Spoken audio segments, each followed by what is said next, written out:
जो आज हम पढ़ेंगे इतिहास के खंड 1 का पाठ 2 यूरोप में समाजवाद एवं रूसी क्रांति। सामाजिक परिवर्तन का युग आ चुका था।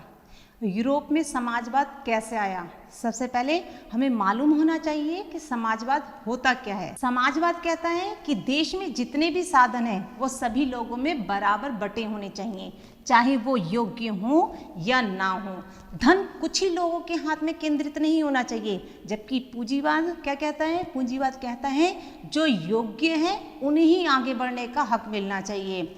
जब फ्रांस में क्रांति आई थी, कब आई थी फ्रांस में क्रांति? सबको याद होगा 1789 में। फ्रांस की क्रांति के बाद स्वतंत्रता, समानता, प्रजातांत्रिक अधिकार समाज में आ गए थे। इस तरह के विचार लोगों के दिमाग में आ चुके थे और वो लोग मांग भी करने में लगे थे। फ्रांस में तो चीज़ें बदल गई थी, लेकिन अभी भी यूरोप में ये सब चीज़ें नहीं आई थी और लोगों ने मांग करनी शुरू कर दी थी कि हाँ, बदलाव आ सकता है, बदलाव आना चाहिए। पर कैसा बदलाव? इसके लिए भी लोगों की अलग अलग राय थी। कुछ लोग चाहते थे कि परिवर्तन धीरे धीरे आए, लेकिन कुछ चाहते थे परिवर्तन एकदम से आए। इस तरह से समाज अलग अलग समूह में बढ़ गया था। अलग अलग सोच थी लोगों की बदलाव के लिए। समाज में बदलाव आया, पर कैसे? फ्रांसीसी क्रांति ने एक पृष्ठभूमि तैयार की थी बदलाव की। फ्रांसीसी क्रांति के बाद समाज बटा उदारवादी में, रेडिकल्स में और रूढ़िवादी में। रूढ़िवादी समूह में उदारवादी लोग कौन होते थे? जो समाज में धीरे धीरे बदलाव लाना चाहते थे। वे सभी धर्मों को मानते थे, उन्हें सहन करते थे। वे राजा की शक्ति का विरोध करते थे। वे सार्वभौमिक व्यस्त मताधिकार में विश्वास नहीं करते थे, इसलिए वो नहीं चाहते थे कि महिलाएं वोट दें। बाद में वे लोकतंत्रवादी नहीं कहलाए। रेडिकल्स कौन थे? वो ये चाहते थे कि सरकार बने, पर देश की आबादी के बहुमत के आधार पर। मान लिया आपकी कंट्री में, आपके देश में अगर हिंदू की आबादी ज़्यादा है तो हिंदू की सरकार बननी चाहिए, और अगर मुस्लिमों की आबादी ज़्यादा है तो मुस्लिमों की सरकार बनना चाहिए। अगला, वे महिला मताधिकार आंदोलन का समर्थन करते थे, जहां महिलाओं को भी वोट देने का अधिकार मिले। वे जल्दी से जल्दी बदलाव चाहते थे। कंजर्वेटिव्स, वे विरोध करते थे लिबरल्स और रेडिकल्स दोनों के विचारों का, यानी वो परिवर्तन चाहते ही नहीं थे। उन्होंने बाद में धीरे धीरे अपनी सोच बदली और वो भी मानने लगे कि परिवर्तन होना चाहिए, लेकिन उन्होंने ये स्वीकार किया कि सभी परिवर्तन अतीत का सम्मान करते हुए होने चाहिए। विचारों के आधार पर समाज में अलग अलग समूह बन गए। इन विचारों में संसार की राजनीति को किसी न किसी तरह से प्रभावित किया। अभी तक हमने देखा कि समाज कैसा था, कितने समूहों में बटा था। औद्योगिक समाज और परिवर्तन। अब हम देखेंगे समाज में क्या क्या परिवर्तन आए। समाज में परिवर्तन आ रहे थे 19वीं सदी में, बहुत सारे परिवर्तन आए, सामाजिक और आर्थिक। समाज में बदलाव क्यों आ रहा था? क्योंकि उद्योग विकसित हो रहे थे। औद्योगिकीकरण से परिवर्तन आया, रेलवे का विस्तार हुआ, औद्योगिक क्रांति आई, तो इससे बहुत सारे हम लोगों को लाभ तो मिले, लेकिन इसके साथ साथ बहुत सारी समस्याएं भी आई। औद्योगिक क्रांति के चलते मजदूरों से 12 से 15 घंटे तक काम करवाया जाता था, मजदूरी कम देते थे, बेरोजगारी थी। जब तक कारखानों में काम होता था तब तक तो उनसे काम करवाते थे, लेकिन फिर बाद में उनको निकाल दिया जाता था। इसके साथ साथ उन लोगों के रहने के लिए अच्छी व्यवस्थाएं नहीं थी, साफ सफाई नहीं थी। इस तरह लोगों को बहुत सारी समस्याएं झेलनी पड़ रही थी। इसलिए उदारवादी और रेडिकल समाज में परिवर्तन चाहते थे, क्योंकि स्थिति बहुत बुरी थी। क्यों चाहते थे? उसमें एक दया की भावना से तो वो परिवर्तन चाहते थे, साथ में उनका खुद का फायदा भी था, क्योंकि रेडिकल्स और उदारवादी जो थे उनके पास बहुत संपत्ति थी और वो अपने यहाँ लोगों को काम पर रखते थे। उनका ये मानना था कि अगर लोग शिक्षित होंगे, स्वस्थ होंगे, इससे उन्हीं को फायदा होगा। पर ये लोग जो उदारवादी थे, रेडिकल से, ये परिवर्तन नहीं कर सकते थे। क्यों नहीं कर सकते थे? क्योंकि पुराना राजतंत्र यूरोप में फिर से आ गया था। आपको याद होगा कि 1815 में वाटरलू की लड़ाई हुई थी नेपोलियन बोनापार्ट के साथ। उसके बाद से यहाँ पर राजतंत्र फिर से आ गया था। फिर से कंजर्वेटिव शासन सत्ता में आ गया था 1815 के बाद। लोग चाह रहे थे इसे खत्म करना। फ्रांस, इटली, जर्मनी, रूस के क्रांतिकारी सब मिलकर इस राजतंत्र को हटाना चाहते थे। ये जो लिबरल्स थे, ये रेडिकल्स थे, इन्हीं को उस समय क्रांतिकारी कहा जाता था। ये लोग अपने देश की बात करते थे, इसलिए इन्हें राष्ट्रवादी कहा जाता था। ये सभी को बराबर हक मिलना चाहिए, इस चीज़ में विश्वास करते थे। गिसेप्पी मिजनी एक इटली के राष्ट्रवादी थे। इनकी भूमिका समाज में बहुत महत्वपूर्ण रही। यूरोप में समाजवाद का आना 19वीं सदी तक समाजवाद के विचार ने लोगों को अपनी तरफ आकर्षित कर लिया था। समाजवाद में लोग निजी संपत्ति का विरोध करते थे। वो मानते थे कि निजी संपत्ति सभी समस्याओं की जड़ है। ऐसा वो इसलिए मानते थे कि निजी संपत्ति कुछ लोगों के हाथ में ही होती थी। ये लोग बाकी लोगों को काम तो देते थे, लेकिन मुनाफा इन लोगों का ही रहता था। ये उन लोगों का शोषण करते थे। लोग उन लोगों के बारे में सोचते ही नहीं थे, जिसकी वजह से उन्हें लाभ मिला है। इसलिए अगर संपत्ति पर किसी एक व्यक्ति के बजाय पूरे समाज का नियंत्रण हो, तो सामाजिक हितों पर ज़्यादा अच्छी तरह ध्यान दिया जा सकता था। इस तरह अलग अलग लोग थे, अलग अलग विचार थे और अलग तरह की सोशलिस्ट सोसाइटी चलने लगी। समाजवादी परिवर्तन चाहते थे। अब ये परिवर्तन का विचार किसने दिया? बहुत सारे समाजवादी हुए जिन्होंने समय समय पर अलग अलग तरह के विचार दिए। उनमें से कुछ प्रमुख हैं Robert Owen, Louis Blanc, Karl Marx. Robert Owen, इन्होंने यूएसए में न्यू हार्मनी में एक कोऑपरेटिव सोसाइटी बनाई। इनकी सोच थी कि ऐसी सोसाइटी बनाऊंगा जहां सारे लोग समान रहेंगे। ये व्यक्ति पर फोकस करते थे। इनका मतलब था कि सब लोग अपने अपने हिस्से का काम खुद करें। उनको नियंत्रित करने के लिए कोई सरकार ना हो, कोई व्यक्ति ना हो। इनका अलग ही विजन था। लुईस ब्लैंक का विचार था कि सोशलिस्ट सोसाइटी बनने में सरकार की मदद ली जानी चाहिए, गवर्नमेंट देखने के लिए होनी चाहिए। यही चीज़ रशियन रिवॉल्यूशन में देखने को मिलती है।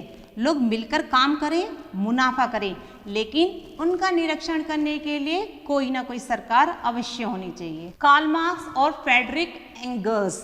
कार्ल मार्क्स को तो समाजवाद का फाउंडर भी माना जाता है, उनको समाजवाद का पिता माना जाता है। उनका मानना था कि औद्योगिक समाज पूंजीवादी समाज होता है, क्योंकि इसमें मालिक पैसा लगाता है फैक्ट्री पर मुनाफा मजदूरों की मेहनत से पैदा होता है, और जो मुनाफा होता है वो सारा का सारा मालिक के हाथ में जाता है। मजदूरों की स्थिति में सुधार नहीं होता, तो ये तो गलत है। औद्योगिक समाज इस तरह से पूंजीवाद समाज है। उस समय उनका कहना था कि मजदूर को खुद पूंजीवादी समाज को उखाड़ फेंकना होगा। उन्हें पूरी निजी संपत्ति पर कब्जा कर लेना चाहिए और उन्हें सामाजिक रूप से नियंत्रित कर लेना चाहिए। इस तरह की जो सोसाइटी बनेगी वो होगी साम्यवादी समाज। समाजवाद के लिए समर्थन। 1817 तक समाजवाद का विचार पूरे यूरोप में फैल गया। जो भी सोशलिस्ट थे उन्होंने अंतर्राष्ट्रीय संस्था बनाई, द्वितीय अंतर्राष्ट्रीय, ताकि वो अपने प्रयास और अपने विचार एक दूसरे के साथ आदान प्रदान कर सके। जो मजदूर थे ब्रिटेन और जर्मनी के, उन्होंने संगठन बनाने शुरू कर दिए अच्छी मजदूरी के लिए और अच्छी रहन सहन के लिए। अलग अलग देशों में अलग अलग पार्टी बनने लगी। समाजवाद के विचार पर आधारित जो पार्टी थी, ऐसी पार्टीज बनने लगी। जैसे जर्मनी में बनी एसडीपी, ब्रिटेन में बनी लेबर पार्टी और फ्रांस में बनी सोशलिस्ट पार्टी। सोशलिज्म का विचार इतना ज़्यादा प्रसिद्ध होने के बावजूद सोशलिस्ट सरकार कहीं नहीं बनी। बनी तो किसकी? रूढ़िवादियों की बनी, उदारवादियों की बनी और रेडिकल्स की। पर एक देश ऐसा था जहां सोशलिस्ट की सरकार बनी। कौन सा था? रूस। रूसी क्रांति। रूस में सोशलिस्ट जो थे उन्होंने रूस की सत्ता पर कब्जा कर लिया अक्टूबर 1917 के बाद। ये जो समय था जब सोशलिस्ट ने राजतंत्र को हटाकर कब्जा किया, इसी को रूस की क्रांति कहा जाता है। ये सब जानने के लिए हमें देखना पड़ेगा कि रूस की स्थिति कैसी थी रूस की क्रांति से पहले। रूसी साम्राज्य 1914। रूस में जार का शासन था। 1914 में रूस में जार निकोलस जो थे वो शासन कर रहे थे। मॉस्को के आसपास पड़ने वाले भू क्षेत्र के अलावा आज का फिनलैंड, लातविया, लिथुआनिया, एस्टोनिया तथा पोलैंड, यूक्रेन व बेलारूस के कुछ हिस्से रूसी साम्राज्य के अंग थे। यह साम्राज्य प्रशांत महासागर तक फैला हुआ था और आज के मध्य एशियाई राज्यों के साथ साथ जॉर्जिया, आर्मेनिया व अजरबैजान भी इसी साम्राज्य के अंतर्गत आते थे। रूस में ऑर्थोडॉक्स क्रिश्चियनिटी को मानने वाले बहुमत में थे। अब हम देखेंगे वहाँ क्या स्थितियाँ थी जिसके कारण रूस में क्रांति आई। अर्थव्यवस्था और समाज, वहाँ की अर्थव्यवस्था कैसी थी और वहाँ का समाज कैसा था। 20वीं सदी के शुरुआत में रूस के 85% लोग जो थे वो खेती में लगे हुए थे, खेती करके पैसा कमाते थे। ये अंतर बाकी देशों की तुलना में बहुत ज़्यादा था क्योंकि केवल 50% लोग जो थे वो जर्मनी में खेती करते थे, फ्रांस में 40% लोग जो थे वो खेती करते थे और इसके अलावा उद्योग क्षेत्र बहुत ही सीमित थे। सेंट पीटर्सबर्ग और मॉस्को मुख्य औद्योगिक इलाके थे। जब रेलवे का नेटवर्क बढ़ने लगा तो सारे कारखाने भी बढ़ने लगे, जिसके कारण रेलवे में ज़रूरत थी कोयले की और स्टील की। कोयले का उत्पादन 2 गुना बढ़ गया और स्टील का उत्पादन 4 गुना बढ़ गया। विदेशी निवेश भी बढ़ता जा रहा था। अब कारखाने बढ़ रहे थे पर ये कारखाने ज़्यादातर निजी संपत्ति होती थी। ये लोग मुनाफे के बारे में सोचते थे। लोगों का शोषण होता था, मजदूरों से 15-15 घंटे काम करवाया जाता था, कम मजदूरी दी जाती थी, बहुत कठिनाइयों का सामना करना पड़ता था।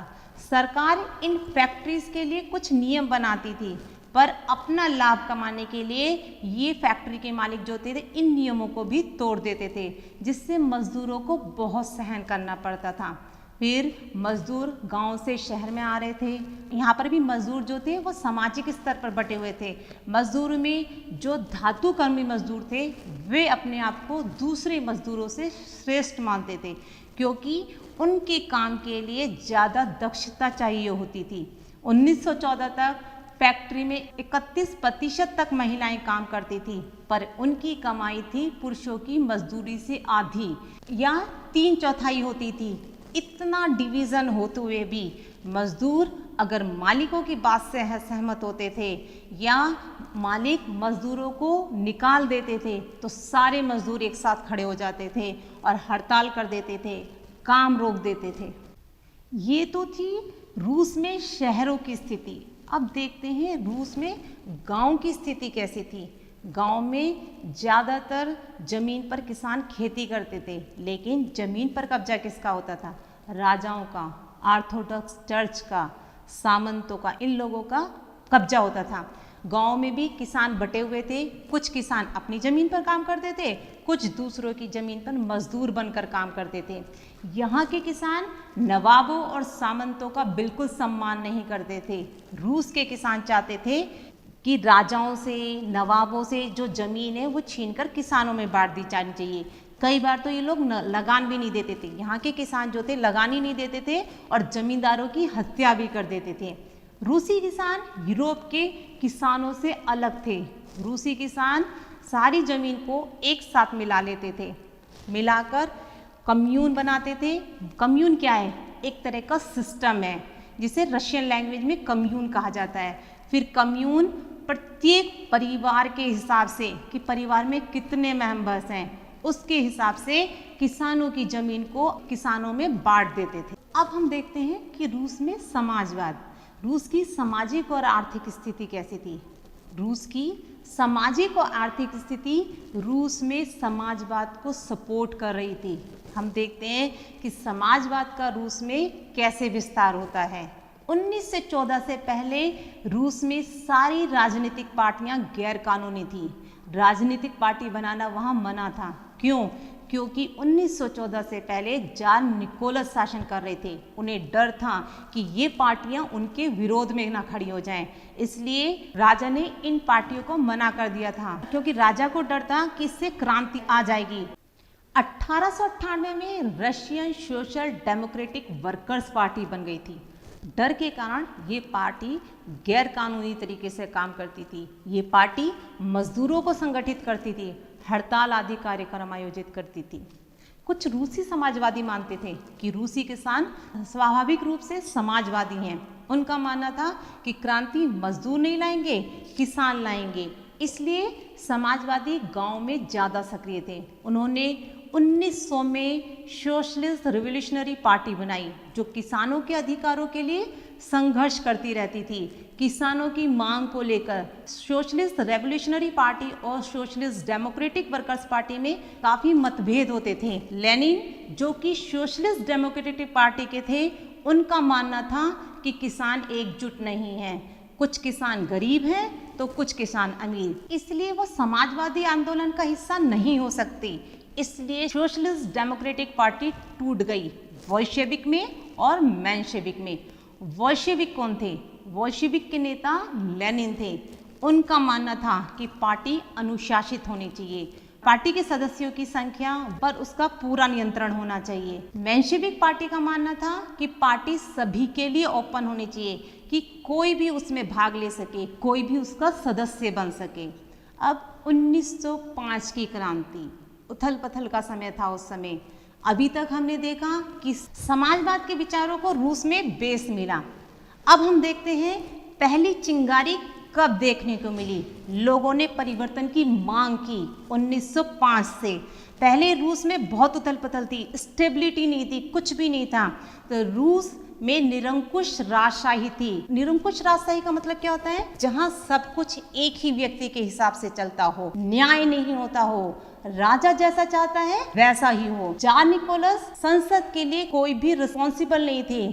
लोग इन सब से खुश नहीं थे। उदारवादी, सोशल डेमोक्रेट और समाजवादी क्रांतिकारी सभी इस प्रथा को खत्म करना चाहते थे और मांग करने लगे थे ऐसे संविधान की, शक्तिशाली संसद की। हर राष्ट्रवादी चाहता था कि परिवर्तन होना चाहिए और हर जदीदियों भी। ये जदीदियों कौन थे? ये मुस्लिम सुधारक थे उस समय, जो रूस की समाज में थे। पूरा देश बदलाव चाह रहा था। निरंकुश राजशाही के साथ साथ वहाँ की आर्थिक स्थिति भी बहुत बुरी थी। उस समय उस आर्थिक स्थिति ने पूरे रूस में उथल पुथल मचा दी थी। 1904 में जो आवश्यक चीज़ें थी, जो बेसिक नीड्स थी, आधारभूत चीज़ें थी, उनकी कीमतें बढ़ रही थी, पर मजदूरी नहीं बढ़ रही थी। वास्तविक वेतन में 20% की कमी आ गई थी। लोग अपने को आर्थिक रूप से कमज़ोर महसूस कर रहे थे। इस समय मजदूर संगठन जो थे वो बढ़ रहे थे, उसमें मजदूरों की सदस्यता बढ़ रही थी, उनकी पावर भी बढ़ रही थी और वो लोग मजबूत हो रहे थे। एक दिन assembly of Russian workers party के 4 सदस्यों को प्यूतिलोव आयरन वर्क्स में से निकाल दिया गया, तो मजदूरों ने आंदोलन शुरू कर दिया। सेंट पीटर्सबर्ग में 110,000 से ज़्यादा मजदूर हड़ताल पर निकल गए। इन लोगों की मांग थी कि काम के घंटे कम कर देने चाहिए, यानी जो 15 घंटे काम करवाया जाता था उनको 8 घंटे कर देना चाहिए। वेतन में वृद्धि होनी चाहिए और कार्य स्थितियों में सुधार होना चाहिए। लोग अलग अलग तरीके से मांग कर रहे थे। उसी समय पादरी गैपोन के नेतृत्व में मजदूरों का एक बड़ा जुलूस विंटर पैलेस पहुंच गया और राजा के सामने अपनी मांग रखी। राजा ने अपनी कौशेक और पुलिस के द्वारा मजदूरों पर हमला बोल दिया। कौशेक जो राजा की व्यक्तिगत पुलिस थी, ये लोग निहत्थे थे। जुलूस में जितने भी लोग आए थे वो सारे मजदूर निहत्थे थे। इस हमले ने 100 से ज़्यादा मजदूर जो थे मारे गए थे और 300 मजदूर घायल हो गए। इस घटना से लोग गुस्सा हो गए। ये सब 22 जनवरी 1905 को हुआ। उस दिन था रविवार, इसलिए इसे खूनी रविवार के नाम से जाना गया। खूनी रविवार को 1905 का रिवॉल्यूशन कहा गया। खूनी रविवार की घटना के बाद क्रांति ने जोर पकड़ लिया। अभी तक तो केवल मजदूर ही विरोध कर रहे थे, लेकिन अब रूस के बाकी लोग भी विरोध करने लगे। खूनी रविवार के बाद बहुत सारी घटनाएं हुई, इसलिए इन्हें 1905 की क्रांति कहा गया। पूरे देश में हड़ताल होने लगी, विश्वविद्यालय बंद हो गए। मजदूरों के अलावा सभी लोग संविधान की मांग करने लगे। 1905 की क्रांति का क्या प्रभाव पड़ा और इसके बाद क्या हुआ? 1905 की क्रांति के बाद राजा के ऊपर बहुत दबाव था। तो जार निकोलस ने एक संसद बनाने की आज़ादी दे दी। अब राजा उस संसद से विचार विमर्श करके ही काम करेगा। रूस की संसद का नाम था ड्यूमा। जैसे हमारे यहाँ संसद है उसका नाम पार्लियामेंट है, संसद है, उसी तरह से वहाँ पर उसको ड्यूमा बोला जाता है। संसद जैसे ही बनती है ड्यूमा को 75 दिन के अंदर बर्खास्त कर दिया जाता है। फिर राजा दूसरी संसद बनाते हैं, दूसरी संसद के चुनाव होते हैं, फिर 3 महीने के अंदर उसे फिर बर्खास्त कर दिया जाता है और उसके बाद फिर तीसरी ड्यूमा बनती है। इसमें ये ड्यूमा अपना कार्यकाल पूरे 5 वर्ष का पूरा करती है। इसको क्यों नहीं बर्खास्त किया गया? क्योंकि इसमें सारे राजा के ही लोग थे, सारे रूढ़िवादी राजनेता थे, जिसके कारण इसको बर्खास्त नहीं किया गया। तीसरी ड्यूमा वो राजा के विरोध में काम करते ही नहीं थे। उदारवादियों और क्रांतिकारियों को तो ड्यूमा से बाहर ही रख दिया गया था। अब पहला विश्व युद्ध और रूसी साम्राज्य 1914 में यूरोप में 2 गठबंधनों के बीच लड़ाई शुरू हो गई थी। एक तरफ जर्मनी, ऑस्ट्रिया, तुर्की, जिन्हें केंद्रीय शक्तियां कहते थे, और दूसरी तरफ फ्रांस, ब्रिटेन व रूस। क्योंकि इन देशों की पूरे संसार में कॉलोनीज होती थी, तो ये युद्ध केवल यूरोप तक ही सीमित नहीं था बल्कि यूरोप के बाहर भी था, इसलिए इसे विश्व युद्ध कहते हैं। शुरू में रूसियों ने जार का समर्थन किया था, पर जैसे जैसे जार ने ड्यूमा की जो प्रमुख पार्टियां थी उनसे सलाह लेना छोड़ दिया तो जार का समर्थन कम होने लगा। जर्मन विरोधी भावनाएं इतनी बढ़ने लगी थी कि सेंट पीटर्सबर्ग जो एक जर्मन नेम था उसका नाम बदलकर पेत्रोग्राद कर दिया। जो रानी थी जरीना अलेक्जेंडर वो जर्मन थी, और जो राजा के सलाहकार थे जो एक सन्यासी थे रासपुतीन, इन सब ने मिलकर ऑटोक्रेसी को इतना अलोकप्रिय बना दिया था कि लोग उनसे थक चुके थे। उसी समय विश्व युद्ध हो रहा था, वो पूर्वी मोर्चे पर अलग और पश्चिम मोर्चे पर अलग हो रहा था। पश्चिम की तरफ सेना खाइयों में लड़ती थी, जबकि पूर्व की तरफ सेना को बहुत चलना पड़ता था और बहुत ज़्यादा मौतें होने लगी थी। इतने लोगों के मरने और हारने की वजह से रूसी सेना हतोत्साहित भी हो रही थी। 1914 से 1917 तक रूसी सेना बुरी तरह हारी जर्मन सेना ऑस्ट्रिया सेना से। 1917 तक 70 लाख लोग मारे जा चुके थे। जब रूसी सेना पीछे हटती थी तो वो सारी इमारतों को नष्ट करती जाती थी, सारी फसलें जला देती थी, ताकि जो सेना पीछे आ रही है उन्हें वो सब चीज़ें ना मिल सके और वो आगे बढ़ने की कोशिश ना करे। इतनी फसल जलने की वजह से और इमारतों के नष्ट होने की वजह से 30 लाख लोग जो थे वो शरणार्थी की तरह रहने लगे थे। युद्ध की वजह से इंडस्ट्रीज पर बहुत प्रभाव पड़ा। वैसे ही रूस में इतनी कम इंडस्ट्रीज थी, पर जितनी आपूर्ति चाहिए थी सामान की वो भी नहीं मिल पा रही थी, क्योंकि बाल्टिक समुद्र को जर्मनी ने नियंत्रण में रखा था। रेलवे लाइनें टूटने लगी, जो भी युद्ध में काम कर सकते थे उन्हें युद्ध में बुला लिया गया, जिसकी वजह से फैक्ट्री में काम करने वाले लोग नहीं बचे।